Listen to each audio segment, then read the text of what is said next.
The spoon slipped from Irina's hand and hit the ceramic floor of the kitchen. The sharp sound pulled her back from the depths of her thoughts into the reality of her apartment in the Riverside residential complex. The clock showed 7:15.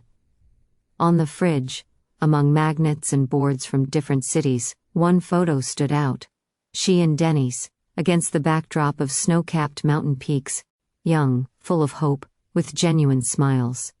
3 years ago, when infertility seemed like a temporary obstacle rather than an endless road of disappointment. Irina absent-mindedly placed her hand on her stomach while stirring her husband's coffee. Over the years, Dennis had changed. He grew withdrawn, stayed late at work, and stopped talking about their future child, replacing the dream with endless talk of the mortgage. First the apartment, then the kids, his new mantra, which shattered something inside Irina every time she heard it. Dennis entered the kitchen, already dressed, his hair damp from the shower. "Good morning," he said, quickly glancing at the wall clock. "Did I make you an omelet?" Irina placed a plate on the table, trying to smile. "I arranged things with Anna Vasilyevna. I'll be working from home today so I can get to the clinic on time for the appointment." She watched as her husband began his breakfast, avoiding eye contact. "Don't forget, Dr. Svetlova insisted we come together." Dennis set down his fork, his shoulders tensing slightly. "Sorry, it won't work today. We're launching a new project. An important client meeting. The 3rd time this month," Irina noted quietly. "Maybe you just don't want a child at all?" "Let's not do this now." Dennis reached for his coffee. "You know we need to pay off the mortgage first." His phone vibrated on the table. A name appeared on the screen. And Irina, along with the beginning of a message. "And good morning, I'll be waiting." Irina hadn't asked, but Dennis quickly turned the phone face down. Too late, she had already seen it. Something cold and heavy spread through her chest. "It's work," he said quickly, though she hadn't asked. "Marina? The new PR manager?" Irina's voice sounded deceptively calm. "Yes, we're working on a presentation together." Dennis finished his coffee and stood up. "I need to go. Big day today." The phone vibrated again. Dennis grabbed his jacket from the chair, clearly in a hurry. "We'll reschedule the clinic, okay? Next week I'll definitely come with you, I promise." He kissed her cheek quickly and headed for the door. Irina watched the door close, feeling her familiar world tearing apart at invisible seams. Maybe it wasn't just the new PR manager. It was the way Dennis looked away when speaking about her, the way he hid his phone, the way he avoided touching her at night. She took the photo from the fridge. Who were those two happy people in the mountains, and when had they begun to turn into strangers? The glass walls of the Panorama Business Center reflected the bright morning sun as Irina rode the elevator to her office. At the last moment, she had decided not to stay home. Too many thoughts, too much tightness in the air. At work, quarterly reports, numbers, and charts awaited her. The kind of structured data her inner financial analyst craved, unlike the chaos of her marriage. "Is the tech department's report ready soon?" asked Anna Vasilyevna, peeking into her office closer to lunch. "Almost done." Irina rubbed her temple, where a headache was starting to throb. "It'll be ready by morning. Are you feeling all right? You look pale." "I'm fine. Just lack of sleep." Irina forced a smile. "And I still need to get to the clinic by 5. "Then leave early," Anna Vasilyevna unexpectedly suggested. "The report can wait until tomorrow." Irina nodded gratefully. Maybe it was a sign. She could finish early, visit Dennis, and convince him to go to the clinic with her. At Dainvita Plus Clinic, Dr. Svetlova wasn't pleased. "Again, without your husband?" She shook her head, looking at the test results.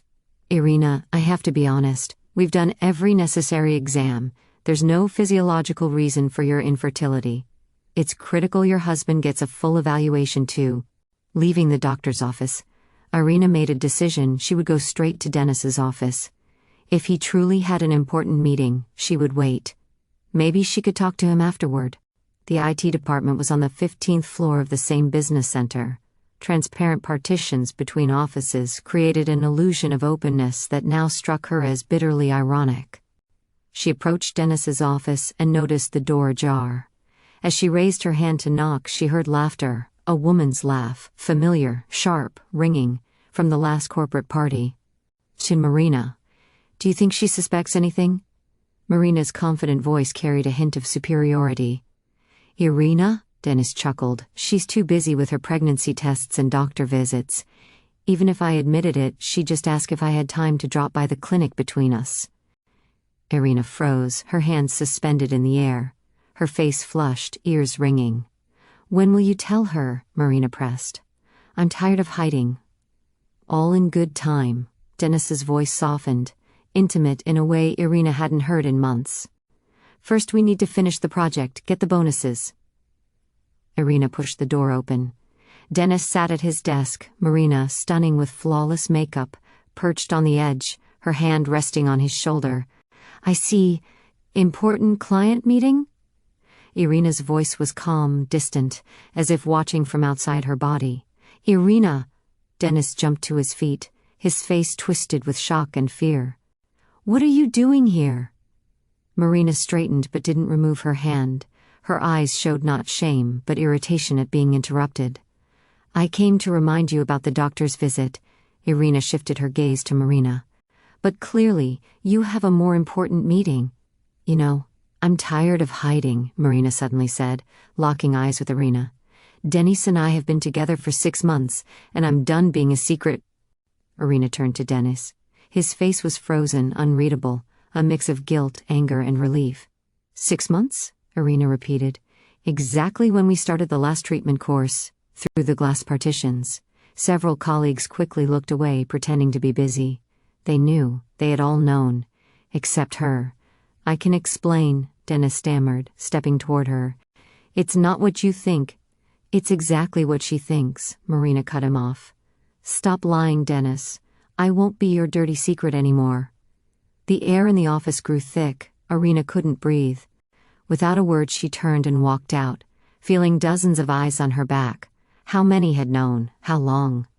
The elevator felt like a life capsule.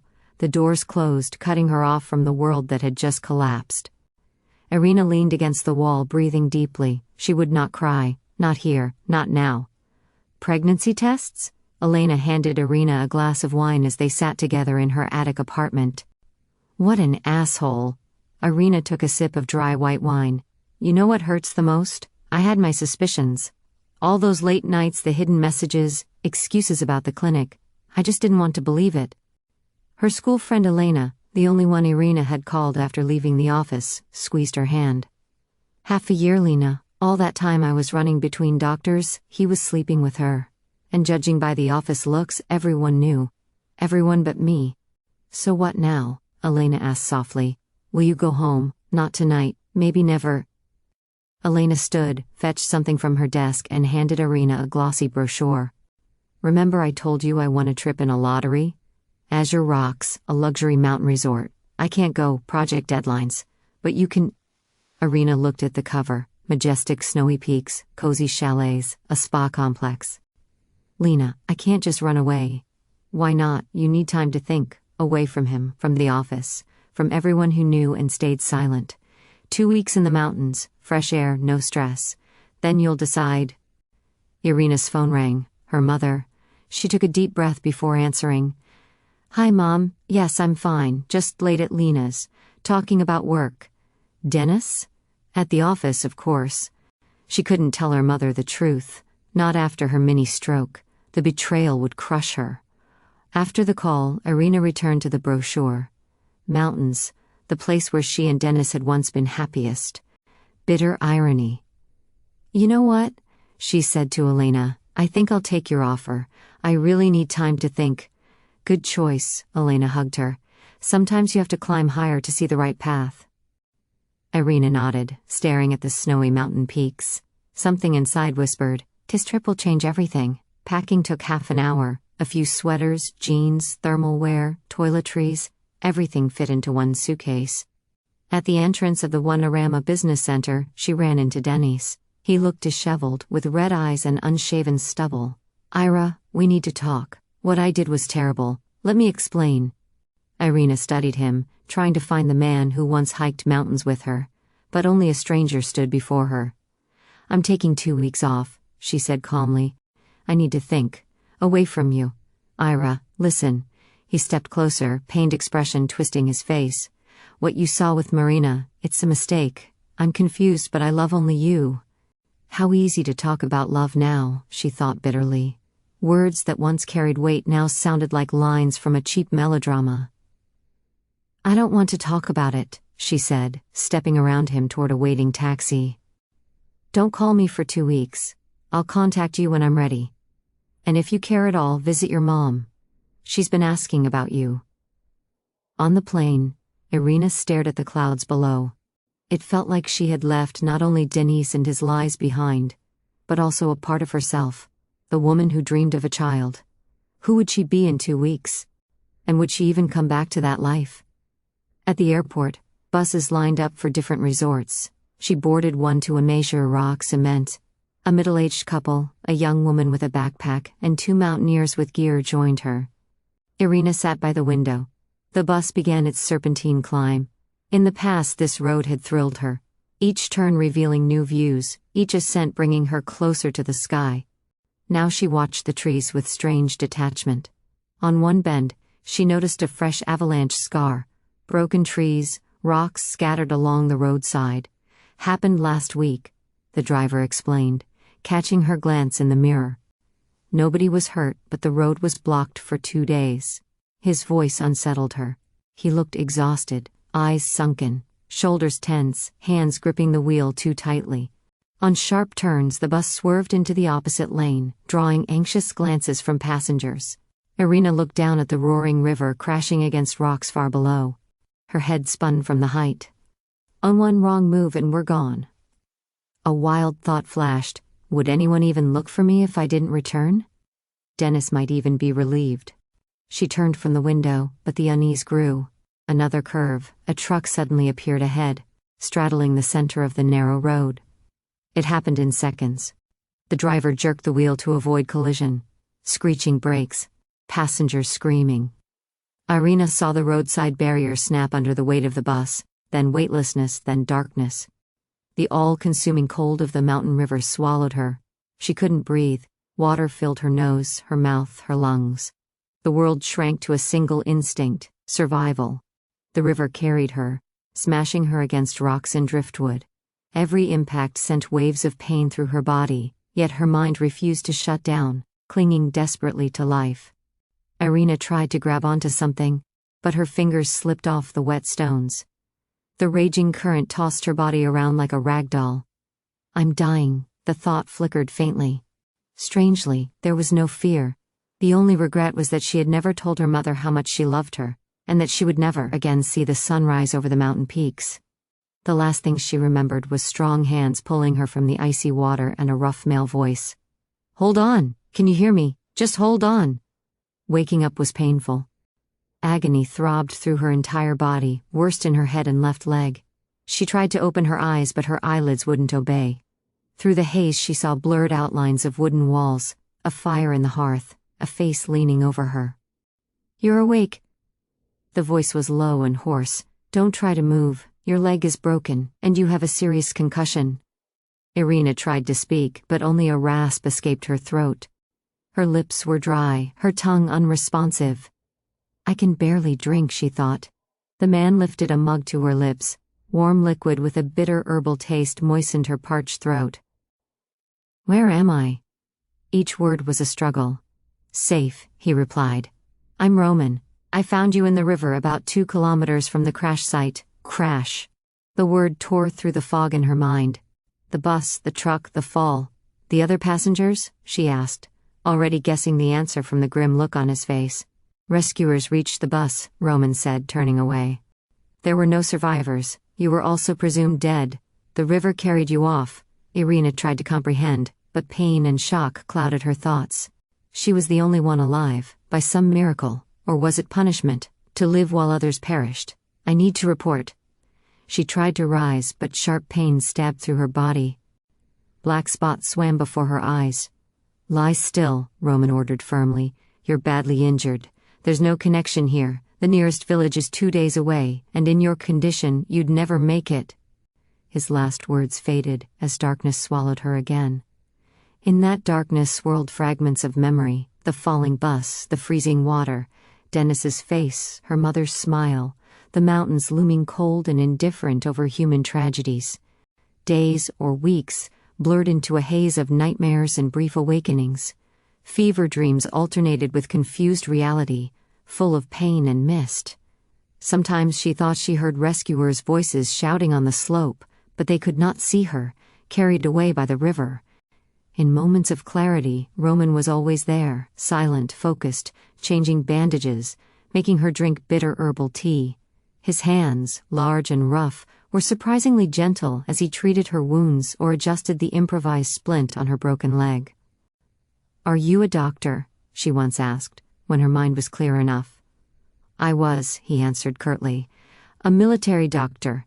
He said no more, and Irina lacked the strength to ask further. In rare wakeful moments, she tried to piece together who she was, what had happened, why she was here, but memories slipped away like water through fingers. Sometimes she woke to her own scream, reliving the fall, the cold, the desperate struggle for air. Roman would sit silently beside her then, not offering empty words, only letting her know she wasn't alone in her fight between life and death. Full awakening came with a smell, the scent of mountain herbs drying under the wooden ceiling. It stirred something deep in her memory, a childhood hike with her father, his stories by the fire, the feeling of safety. She opened her eyes. Sunlight streamed through a small window, lighting a simple room with wooden walls, carved beams, bunches of herbs hanging to dry, rough handmade furniture. Embers glowed in the hearth, spreading warmth. She tried to sit up, and to her surprise managed it, though with difficulty.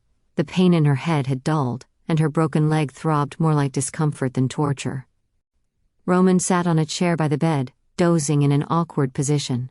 In daylight she could see him clearly, a man around 50, with a thick beard streaked with gray deep lines on his weathered face, and a scar over his left brow. His calloused hands bore old burn marks. "How long have you been sitting here?" Irina asked. At her voice, Roman flinched awake. "You're conscious, really conscious this time. How do you feel?" "Like I've been run over by a train," she tried to smile. "But I think I'll live." On a rough table lay her belongings, wristwatch, wallet, phone with a shattered screen. "That's all I managed to save," Roman said, following her gaze. "The river took the rest." "Thank you for saving me," she whispered, realizing how insufficient the words were. This stranger had pulled her from the river, treated her wounds, kept her alive. "I owe you my life." Roman shrugged awkwardly. "I heard about the crash on the radio. I went to see if I could help. Found you on the riverbank, barely alive." "How long was I unconscious?" she asked, struggling to gather her fragmented memories. Roman hesitated, as if unsure whether to tell her. "It's been exactly 3 months since the accident." "3 months?" Irina gasped. "Impossible." She remembered only fragments. "You had a severe brain injury," Roman explained slowly, choosing his words. "There were times I wasn't sure you'd survive, but you're strong." 3 months, a quarter of a year, gone. Her chest tightened. "Mama, she thinks I'm dead. I need to let her know. There's no connection here," Roman repeated. "The nearest settlement is 2 days away on mountain trails. In your state we can't attempt it for at least another month, until your leg heals." Shocked, Irina sank into her pillow. A month plus 2 more days on foot. Nobody knew she was alive. Dennis had probably already mourned her, or more likely found comfort in Marina's arms. And her mother? How had she survived the news of her daughter's death? "Where are we?" she asked, trying to anchor herself. "In a protected mountain reserve," Roman answered. "High in the mountains. I've lived here a long time." He stood and walked to the window. Only then did she notice his slight limp. "Try to stand if you feel strong enough," he said, still gazing outside. "We need to train your legs." Irina carefully swung her feet down, leaned on the table, and stood. The leg, held in a crude but well-made splint, hurt but not as much as she feared. She steadied herself, then took an unsteady step. Roman turned, watching her closely. "Good. But don't overdo it at first." Leaning against the wall, Irina made her way to the window. The view took her breath away. Snow-capped peaks, steep slopes clad in pine forests, gorges with a silver ribbon of river at the bottom. Beautiful, isn't it? Roman's voice was softer than usual. When you live here long enough, you realize the mountains are alive. They have moods, a will of their own. Irina looked at him, not with the fear she thought she should feel, but with growing curiosity. Who was this man? Why did he live alone in the mountains? What had driven a military doctor into solitude? She saw not menace in his gaze, but a deep, lingering sorrow he seemed to carry like others wore clothing, an inseparable part of daily life. "I don't know how to thank you," she said quietly. "You saved my life." Roman shook his head. "You saved it yourself. I only helped." Silence fell between them, not awkward but meaningful, filled with unspoken thoughts and questions.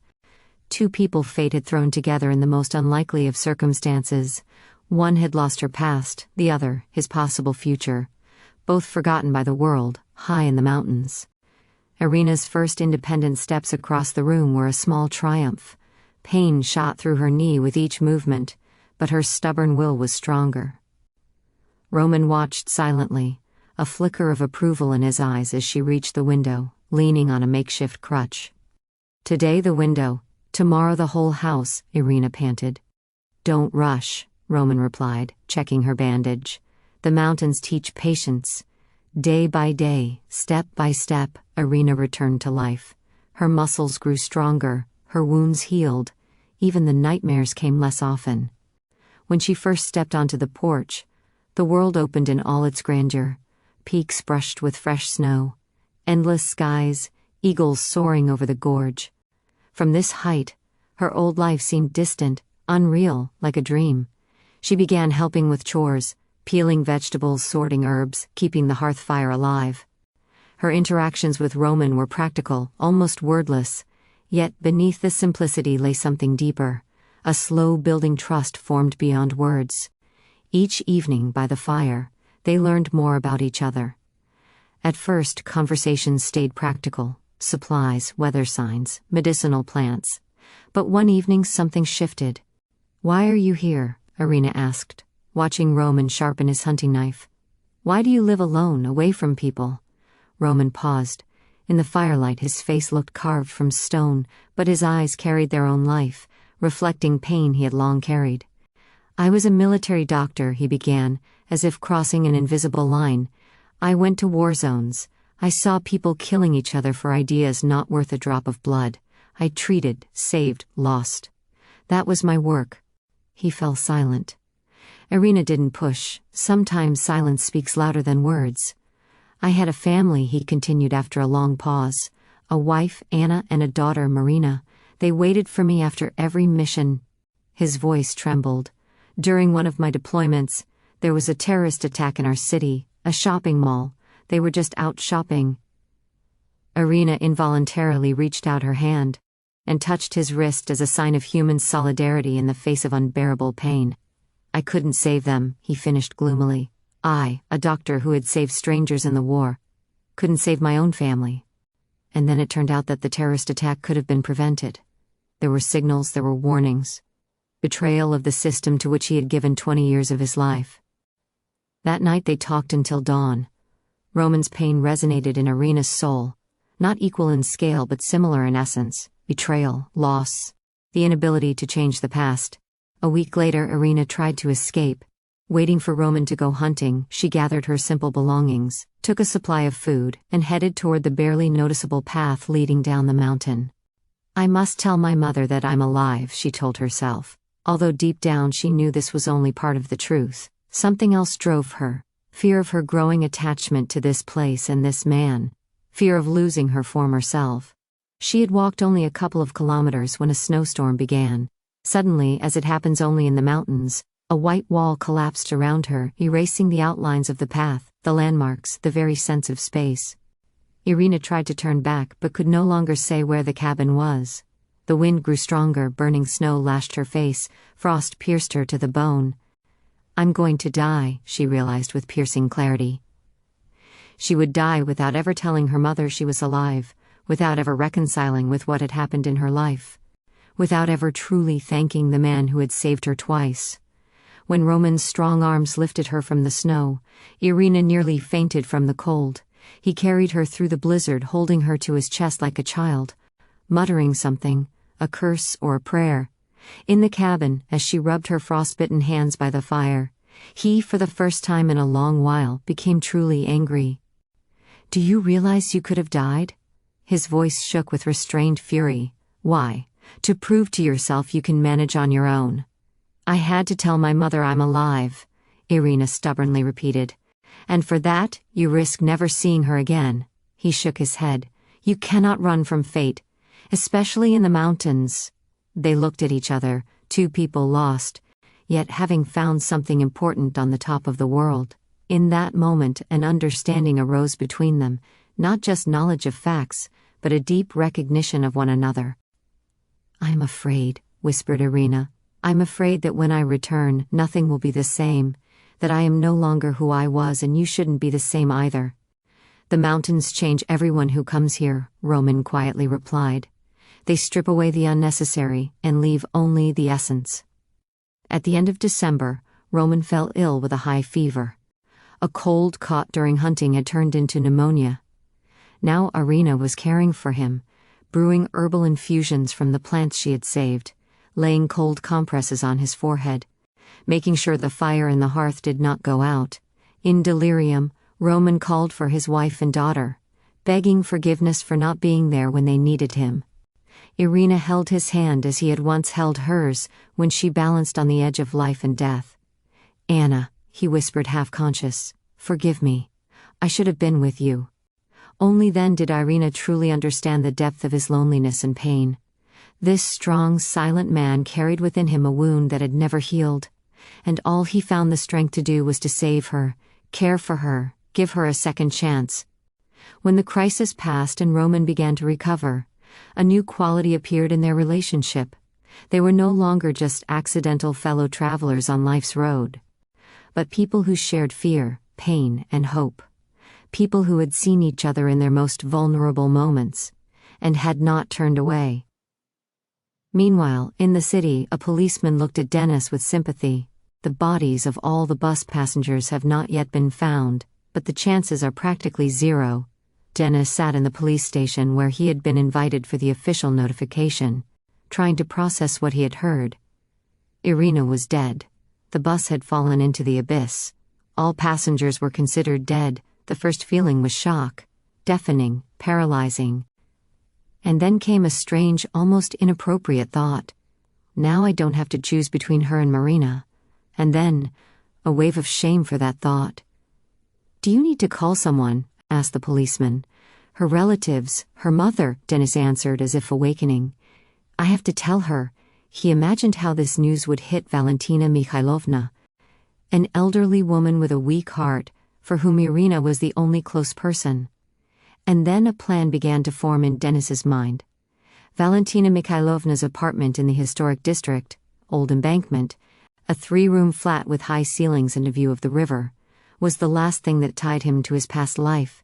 If only she would come to him. Valentina Mikhailovna opened the door, and Dennis was surprised at how much she had aged in the past month. She looked exhausted, new wrinkles had appeared, her eyes had dimmed. "Denisushka," she embraced him. "How are you? No news yet, huh?" He lowered his eyes, pretending to be grief-stricken. "Valentina Mikhailovna, please sit down. I have bad news." She turned pale even before he spoke the terrible words. A mother's heart already knew everything. "The tourist bus," Dennis began carefully choosing his words, "fell into the abyss. Rescuers say there is no chance." Valentina Mikhailovna did not scream or faint. She simply froze, as if life had left her in an instant. Only her fingers clutching her sweater turned white with strain. "It's a mistake," she whispered. "It can't be.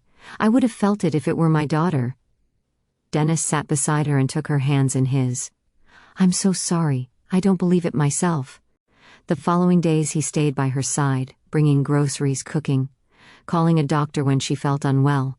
Valentina Mikhailovna sank into a stupor, emerging only to ask if there was any news of her daughter. By the 3rd week, Dennis brought up paperwork. "Valentina Mikhailovna, We need to process Irina's insurance. For this, your signature as the closest relative is required." She nodded absent-mindedly, not delving into details. Her thoughts were far away, with her daughter, whom she refused to believe was dead. "And one more thing," Dennis added, trying to sound sympathetic. "Irina has some distant relatives on her father's side. They may claim her property. To protect you, it would be best to issue a deed of gift for the apartment." "A deed of gift?" Valentina Mikhailovna looked at him with a confused gaze. "Why? So no one can take your home from you," Dennis patiently explained. "I'll handle all the formalities. You just need to sign." A flicker of doubt crossed her eyes, the last shred of clarity protesting against deception. But grief clouded her mind, and she nodded. "All right, Denisushka, you've always been so caring." The next day, Dennis brought a notary straight to her home. The elderly woman mechanically signed all the documents without reading their contents. Dennis exhaled quietly. The first step was done. That evening, Valentina Mikhailovna felt unwell. The left side of her face went numb, her arm weakened, her speech became slurred. At the hospital, she was diagnosed with a stroke. Calling the ambulance, Dennis pretended to be the inconsolable son-in-law, while doctors fought for her life. "It's all for the best," a treacherous thought flashed in his mind, frightening him, but not enough to change his plans. To us, Marina raised her champagne glass, flashing her white smile. To a new life in Moscow. They sat in a restaurant overlooking the night city. Dennis looked tired but satisfied. The plan had worked. The deed of gift was done. Valentina Mikhailovna's apartment now belonged to him. "How's the old lady?" Marina asked carelessly, sipping champagne. "Still in the hospital?" "She's being discharged next week." Dennis frowned. "We'll have to do something about her. After a stroke, she can't live alone." "And what do you suggest?" Marina's voice carried irritation. "Hire a nurse? That's expensive and troublesome." Dennis turned the glass in his hand. "I've researched a care home. A quiet place in the village of Sosnovka. They specialize in post-stroke rehabilitation." "Perfect," Marina beamed. "We'll register the old woman there, sell the apartment, and move on with our new life." Dennis nodded, trying not to think about how the old woman had once baked him pies, proud of his successes as if he were her own son. The glass trembled in his hand, a few drops of champagne spilling on the white tablecloth. "A sanatorium?" Valentina Mikhailovna asked, struggling with words. After the stroke, her speech was still slurred. "I don't want to go to a sanatorium. I want to go home. It's not just a sanatorium, but a specialized rehabilitation center," Dennis patiently explained, helping her pack. "They'll look after you there around the clock. And I'll renovate the apartment so by the time you return, everything will be perfect." She shook her head doubtfully but did not argue. She had no strength left for arguments. The Quiet Haven boarding house looked respectable from the outside. A 3-story building among pines, a neat yard, friendly staff at the reception desk. Dennis filled out the paperwork, kissed Valentina Mikhailovna on the cheek, and promised to visit every week, a promise he never intended to keep. Already in the taxi on the way back, he dialed the realtor's number Marina had recommended. "Tamara Yegorovna, good afternoon. We can start talking about the apartment on Old Embankment." Valentina Mikhailovna realized the horror of her situation only on the third day at Quiet Haven. When the effect of the sedatives they had generously given her wore off, she saw the reality of the boarding house, peeling walls behind the respectable facade, indifferent staff, meager food, overcrowded rooms. It was not a rehabilitation center, but in fact a cheap nursing home, for those whose relatives wanted to get rid of them. "I want to call my son-in-law," she said to a nurse, a young woman with a tired face. "Calls only on weekends," the nurse snapped. "And no more than 5 minutes, but I need it urgently." "Everyone urgently needs something," the nurse shrugged indifferently. "Those are the rules." Valentina Mikhailovna could not reach Dennis. The subscriber was out of range, the same next weekend, and the next. Gradually the terrible truth sank in. She had been deceived. Dennis had arranged the deed of gift not to protect her, but to take possession of the apartment. He had abandoned her in this dreadful place and forgotten her. At night she cried quietly, remembering her daughter. Maybe Irina hadn't died? Maybe she had found the strength to start a new life, realizing what kind of man her husband really was. Valentina Mikhailovna clung to this thought, finding strange comfort in it. "Goodbye, provinces." Marina enthusiastically slammed the car door, packed with their belongings. "Hello, capital." Dennis looked one last time at the city he was leaving forever. A strange feeling stirred inside him, a mix of relief and vague anxiety. The apartment had been sold for a good sum. Their things were packed. Tickets to a new life had been bought. "Let's go," he started the engine.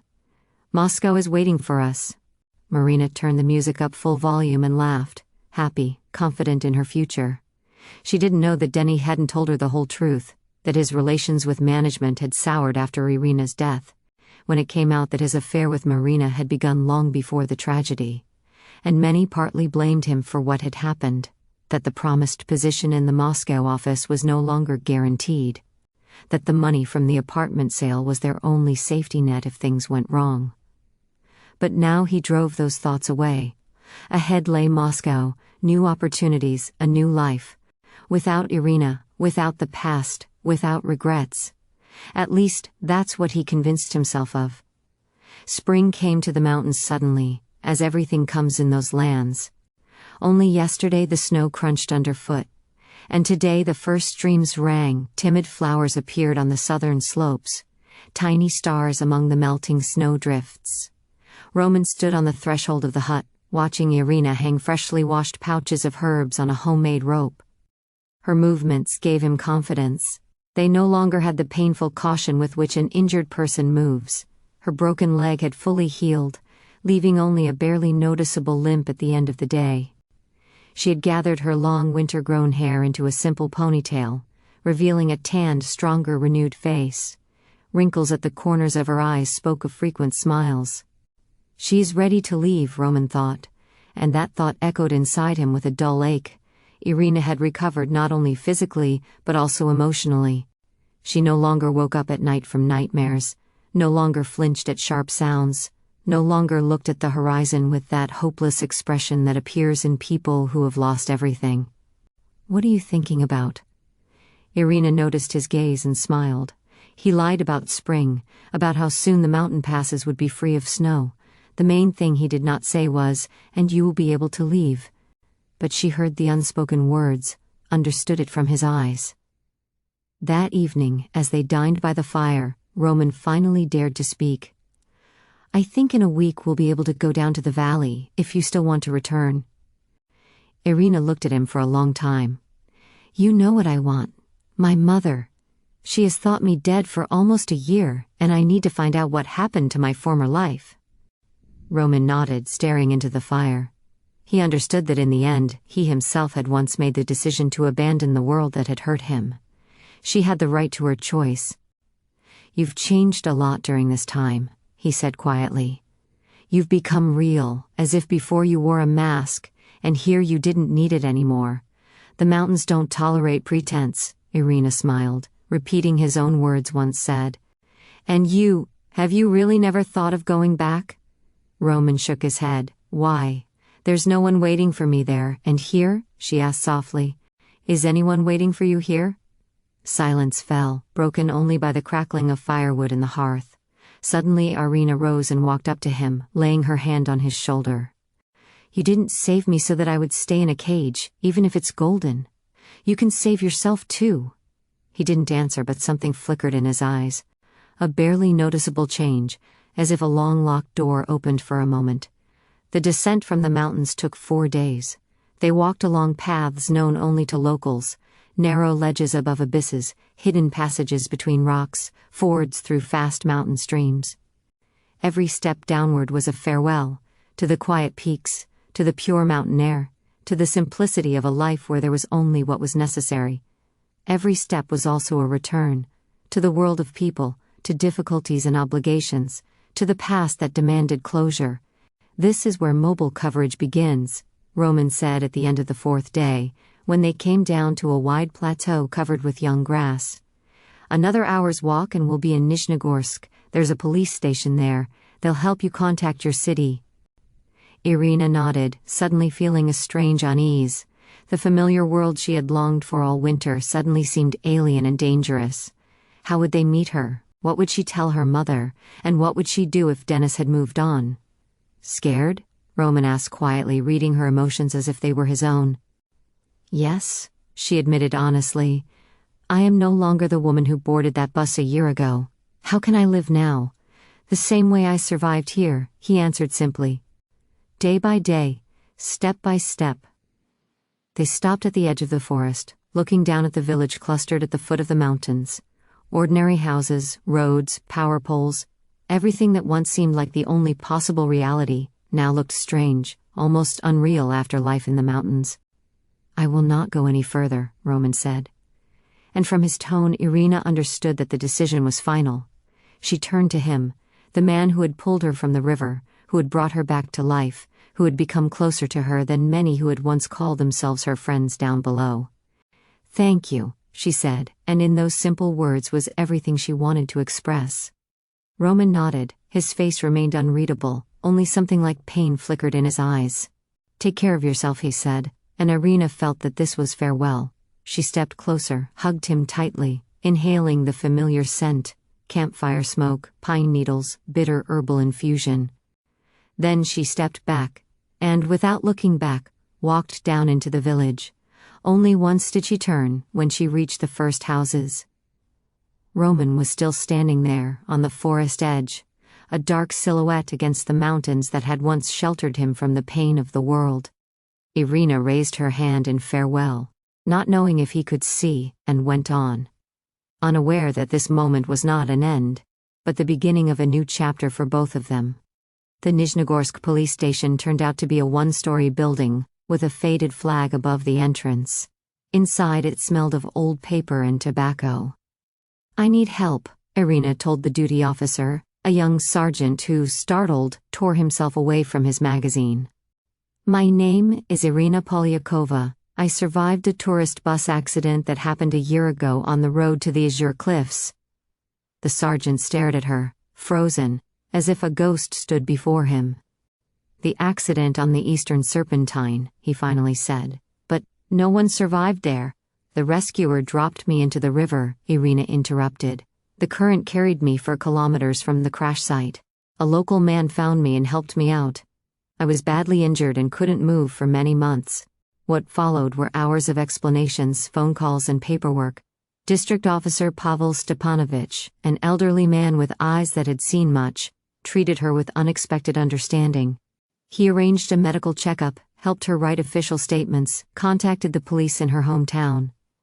An astonishing story, he said, peering at her over his glasses. We don't often get to deliver good news, usually it's the opposite. Irina sat in his office, holding a cup of strong tea, trying to collect her thoughts. Reality was pressing down on her too quickly. Bureaucratic procedures, the need to confirm her identity, to explain her absence. May I call my mother? She asked. Valentina Mikhailovna Orlova. She has an apartment on the old embankment. Pavel Stepanovich nodded and pushed the phone toward her. Irina dialed the familiar number, but only long tones answered. No one picked up. Maybe it's just the line? She suggested, though unease was growing inside her. Let's check the database, the officer offered, typing into the computer. Orlova Valentina Mikhailovna. Here, she's listed as owner at that address. Polyakov Denis Andreevich. Since April last year, Irina's heart sank. Impossible. That's my mother's apartment. Denis, my husband, he couldn't have. But he could. The memory of her last conversation with Denis, of his insincere remorse, of the phone number he kept hiding, crashed down on her with renewed force. Of course he had taken advantage of her death. Of course he had claimed something that wasn't his. I need to return to the city, Irina said firmly. Immediately. Returning to her hometown was a surreal experience. The same streets, buildings, passers-by's faces, but Irina saw them with new eyes, the eyes of someone who had been beyond the boundaries of ordinary life. In her jeans pocket lay a certificate from the Nizhnegorsk police station, the only document proving her identity. No phone, no money, no keys to the home that, as it turned out, no longer belonged to her. The first thing she did was go to Elena. Intuition told her that her school friend was the only person who wouldn't betray or deceive her, who would help in a difficult time. Elena opened the apartment door and froze in disbelief. Ira, my God. But how? They stood embracing in the middle of the spacious living room, Elena crying openly without embarrassment. I felt you were alive. You couldn't have left just like that without saying goodbye. She helped with the first necessary steps, lent Irina money, gave her an old phone, helped her obtain temporary documents, and accompanied her to the police, where Irina was interrogated for hours, clarifying details of the accident and her subsequent rescue. Dennis said you were dead, Elena told her later, as they sat drinking tea in her kitchen. He looked devastated, said he couldn't stay in the city where everything reminded him of you. Your mother was in terrible condition. I wanted to visit her, but Dennis always found excuses why it wasn't convenient. And then they both disappeared. She and he. I need to know what happened to my mother, Irina said, gripping the cup so tightly her fingers turned white. Tomorrow I'll go to the old embankment. Nina Vasilievna, the neighbor across the landing, gasped when she saw Irina. Child, you're alive. But they told us. What happened to my mother? Irina interrupted, her heart pounding. Where is she? Nina lowered her eyes. They took her away, dear. After her stroke, Dennis said he was taking her to a good sanatorium for rehabilitation. But he never left an address, and then he himself disappeared. The apartment's been sold. New owners are moving in next week. Sold? Irina felt the ground fall out from under her feet. But how? That's my mother's apartment. There was some kind of gift, deed. The neighbor shrugged. I didn't get into details. I only visited Valentina Mikhailovna a couple of times in the hospital when she was recovering from her stroke. She kept asking about you, poor thing. I didn't believe you were gone. Images flashed before Irina's eyes. Her mother, who had lost her daughter, helpless after a stroke. Left at the mercy of the man who had betrayed them both. Do you remember which sanatorium he took her to? She asked, forcing herself to stay calm. Tikaya Zavat, I think, Nina said hesitantly. Somewhere near Sosnovka. Denny said they had wonderful specialists there. The police took the search for Valentina Mikhailovna very seriously. The story of the resurrected woman, whose mother had perhaps become a victim of fraud, caused a stir, especially when it turned out that Tikaya Zavat already had numerous violations and was under law enforcement scrutiny.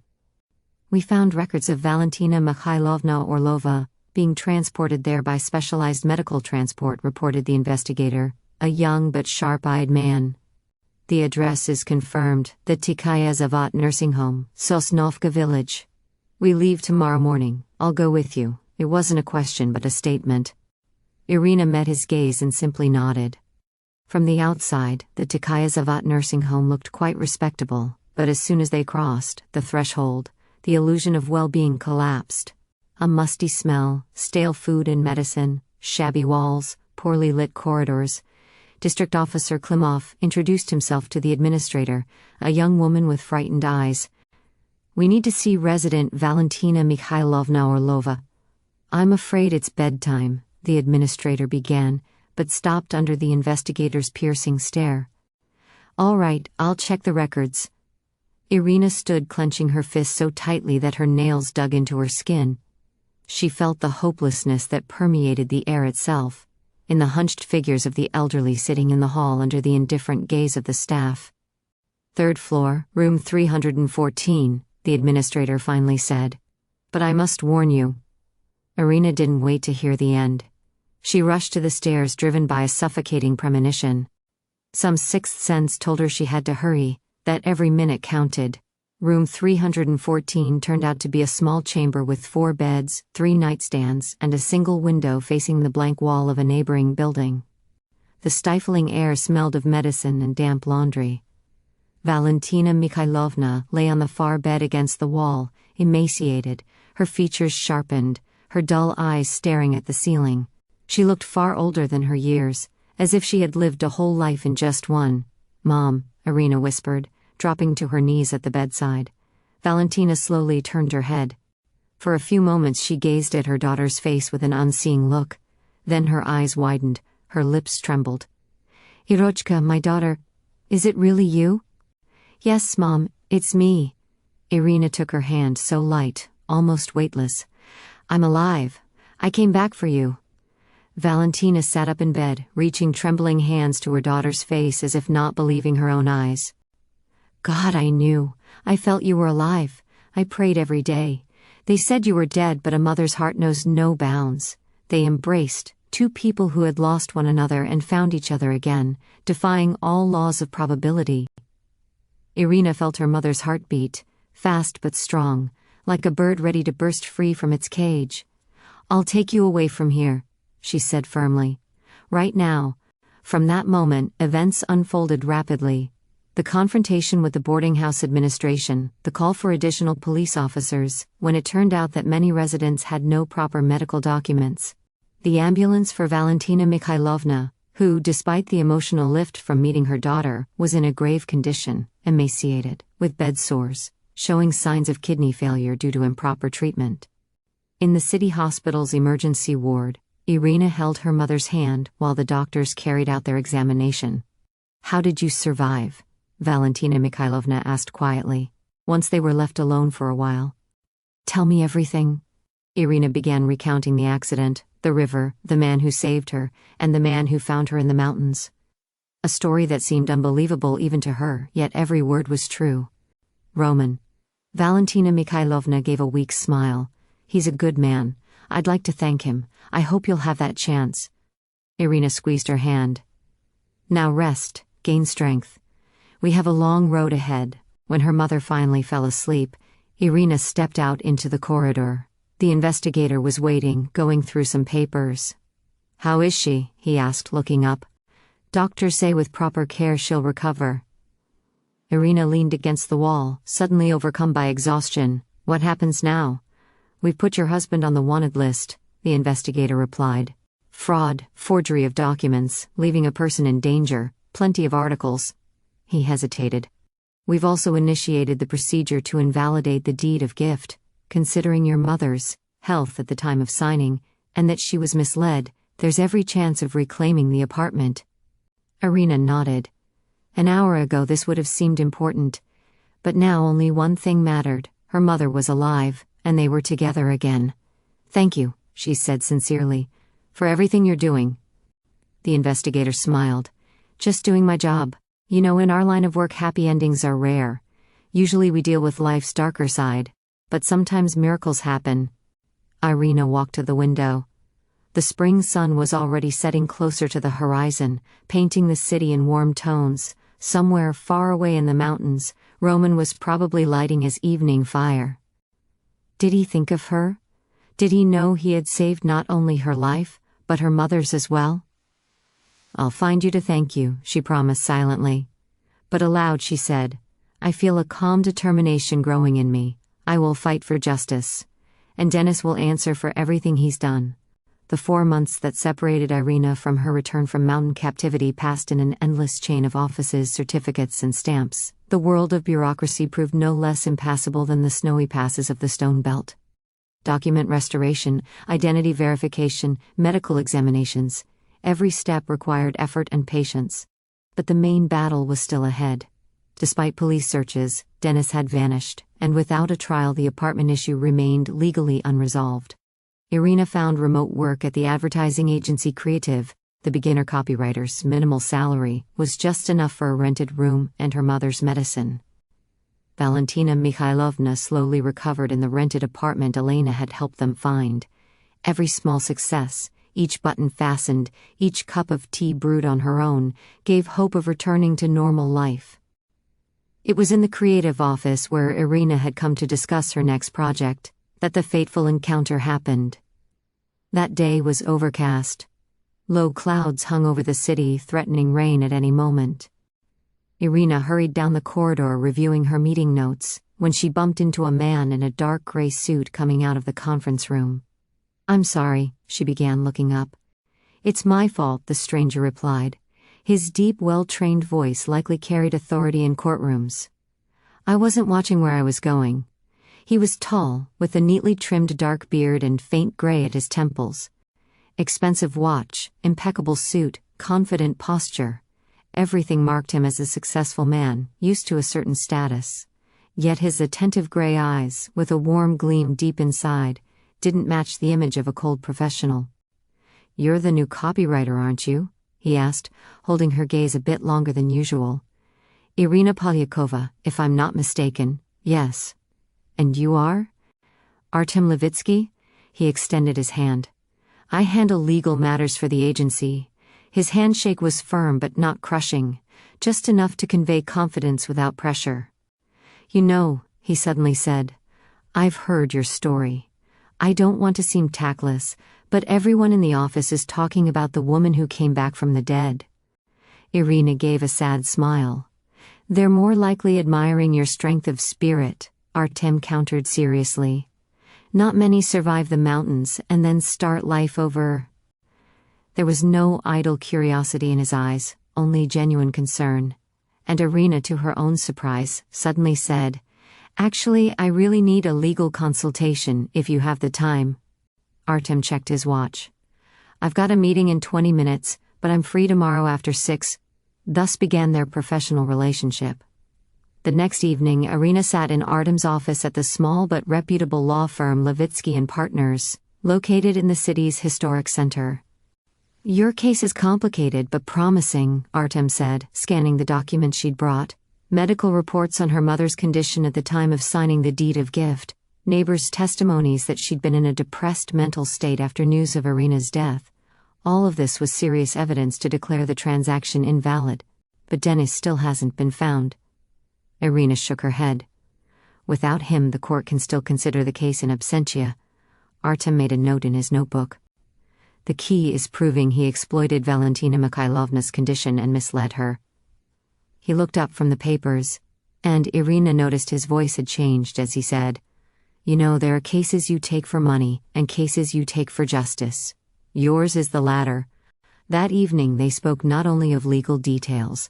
Artem asked her about life in the mountains, about the man who had saved her, about how she had coped with the realization that the world had believed her dead for a year. "You're an extraordinary woman, Irina," he said at the end of the meeting. "After all you've endured, many would have broken. But you're fighting not only for yourself, but for your mother."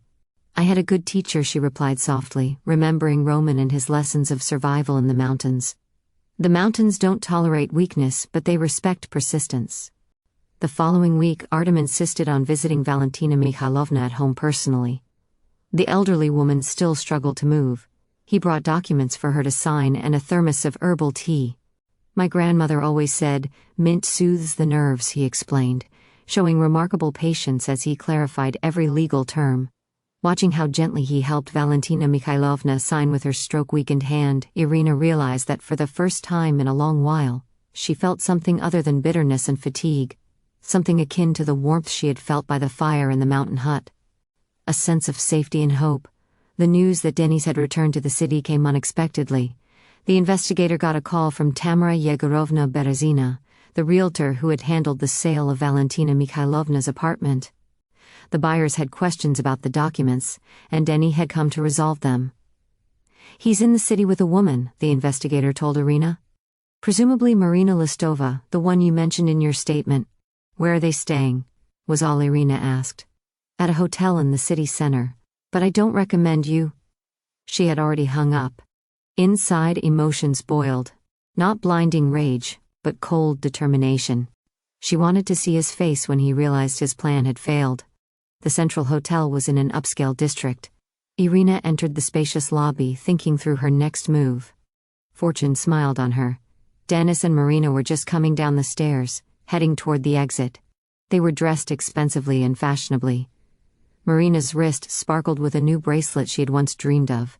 Seeing Irina, Denis froze, as if he'd seen a ghost. His face went pale, eyes wide. "Unpleasant surprise?" Irina asked, stepping closer. It felt like a strange dream, her husband who had buried her, standing before her. "What is this circus?" Marina interjected, quickly recovering from her initial shock. "Didn't anyone teach you it's bad manners to show up in public after your own funeral?" Denis finally found his voice. "Ira, But how? They said everyone died. Not everyone, she answered simply. And now you'll have to answer for what you've done. What have I done? His confusion instantly turned to aggressive defense. I saved your mother when she was left alone. I arranged her treatment and placed her in a boarding house. Not a boarding house, but a hellhole you sent a sick woman to just to seize her apartment, Irina said, her voice trembling but steady. You exploited her grief and illness. You exploited my disappearance for your own gain. Don't you dare blame me. Dennis raised his voice, drawing the attention of hotel guests. You abandoned me, ran off to the mountains. I got the apartment as a gift. Everything's legal. You deceived a woman after she'd had a stroke. Irina shook her head. The police are already looking for you. The case is being sent to the prosecutor's office. What do you mean she ran off to the mountains?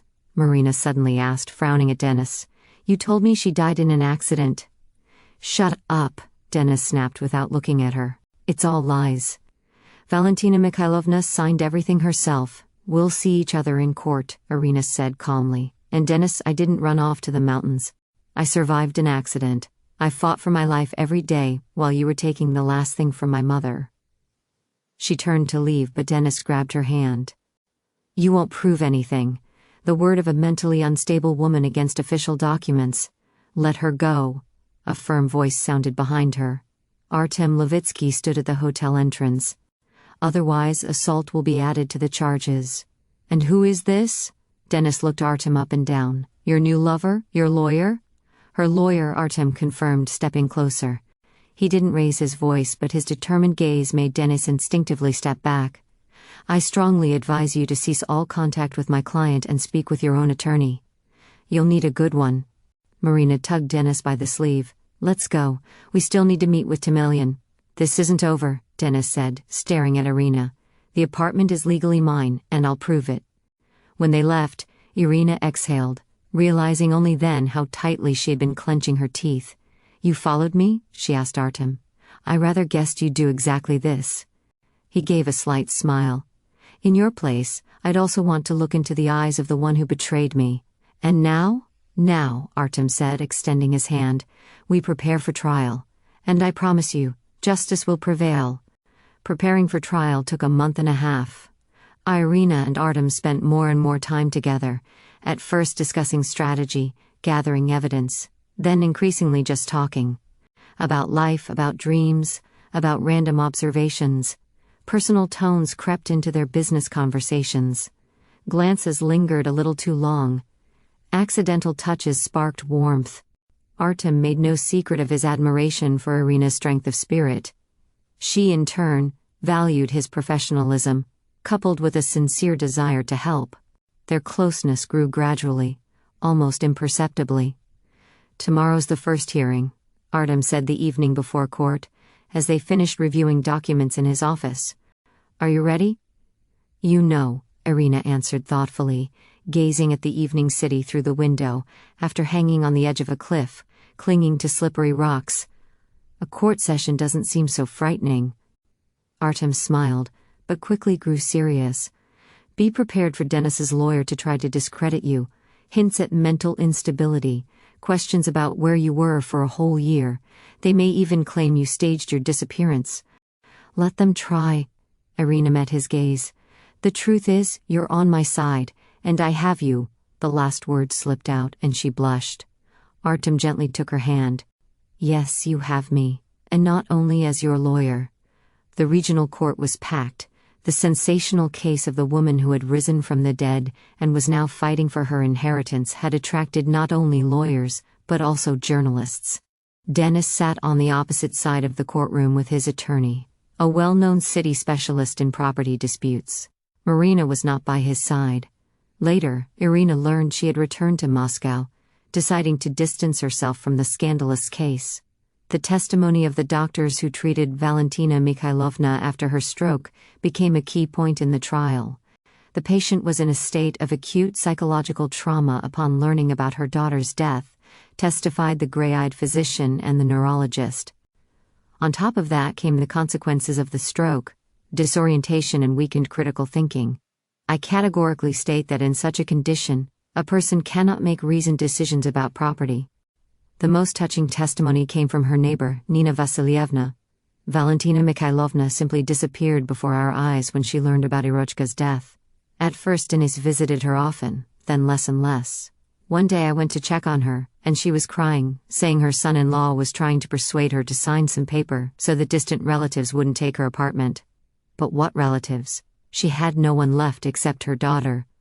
Denis's lawyer built his defense on undermining Irina's credibility. He insisted it could not be ruled out that the plaintiff had deliberately hidden for a year in order to reappear and contest a lawful transaction. The story of her miraculous rescue in the mountains by a hermit, who had not even come to court to confirm it, was, in his words, highly doubtful.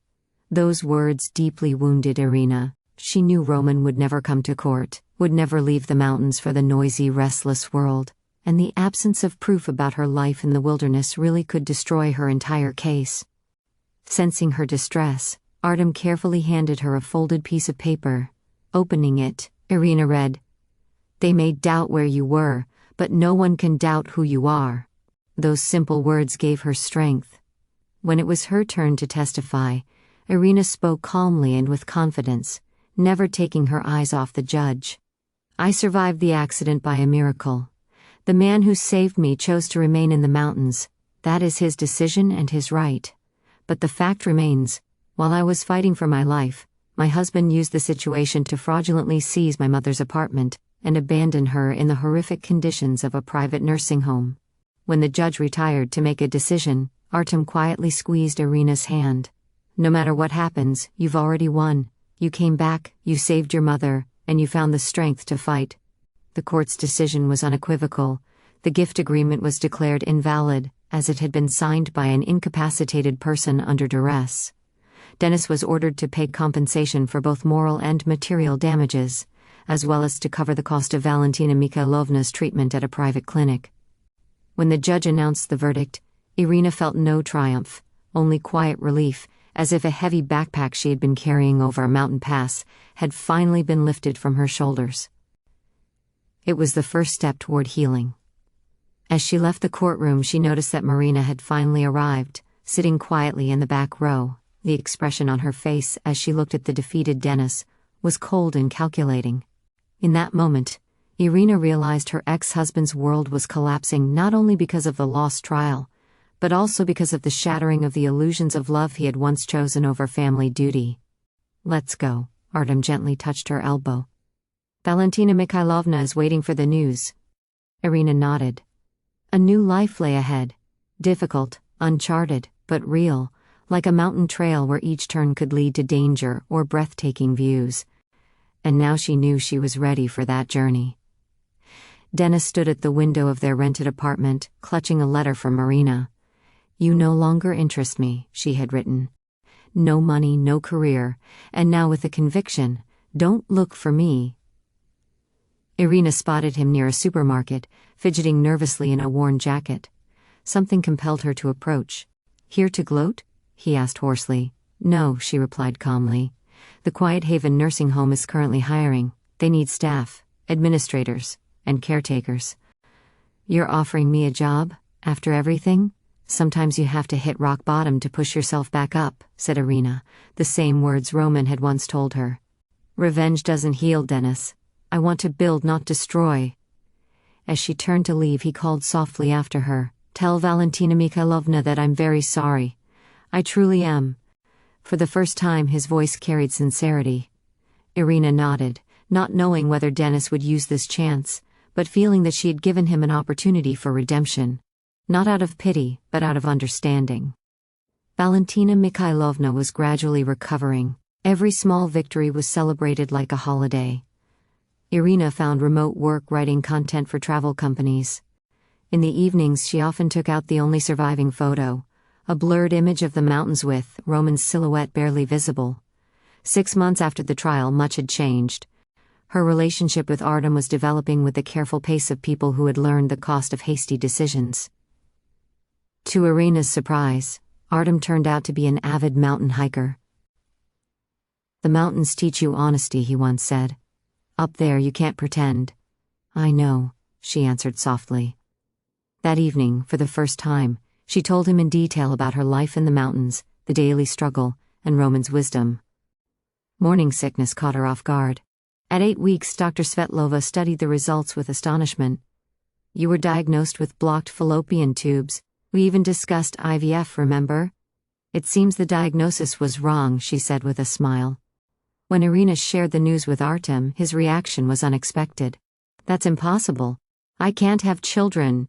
He told her about the diagnosis he'd been given 3 years earlier, the same one that had led his wife Natalia to leave him. A sudden call from Artem's mother changed everything. At her apartment they learned the truth. The actual tests had always shown that Artem was healthy. Natalia had arranged for the falsification of the results. "The plan was simple," confessed Lyudmila Petrovna. "Convince you that you couldn't give her a child, then suggest specialists in the capital who could. That way she got the excuse she wanted." A week later, Artem came to Irina with a bouquet of wildflowers. "These flowers take root in the harshest conditions, just like you. I want us to build our family on the same strong foundation." The wedding was intimate. Valentina Mikhailovna beamed with happiness beside Lyudmila Petrovna. The two mothers quickly found common ground. "That trip to the mountains turned out to be fateful," joked Elena. "I wouldn't recommend repeating my route," Irina smiled, stroking her belly. "There are other ways to find happiness without falling into an abyss." Their townhouse in the eco-village Green Valley had a terrace overlooking the mountain range. Irina decorated the nursery with her own watercolor paintings of the peaks, a talent that had unexpectedly blossomed during pregnancy. The boy was born at dawn, as the first rays of sunlight touched the mountaintops. "What shall we name him?" Artem asked. "Roman," she replied without hesitation. 6 months later, on a warm summer evening, Irina sat on the terrace with her son, telling him about the mountains and the man who had saved her. A courier delivered a strange package with no return address. Inside was a finely carved wooden figurine of a mountain eagle and a note. "I have also found my path down. Now I help those who are lost. Thank you for showing me the way, Roman." Irina pressed the figurine to her heart. The circle was complete. Healing had touched everyone touched by this story, even Dinis, who, she heard, was indeed working at the reformed Quiet Haven home. What would you have done in Irina's place? Would you have found the strength to offer a chance to someone who caused you so much pain? Or were you more moved by Roman's choice, not to take revenge on a society that once betrayed him? In life, we often find ourselves on our own mountain pass, facing a choice between the bitterness of resentment and the liberating power of forgiveness. Which path would you choose? If this story touched your heart, don't forget to like and share it with friends. Subscribe to our YouTube channel. There are many more stories ahead that will make you reflect on the difficult questions of the human soul.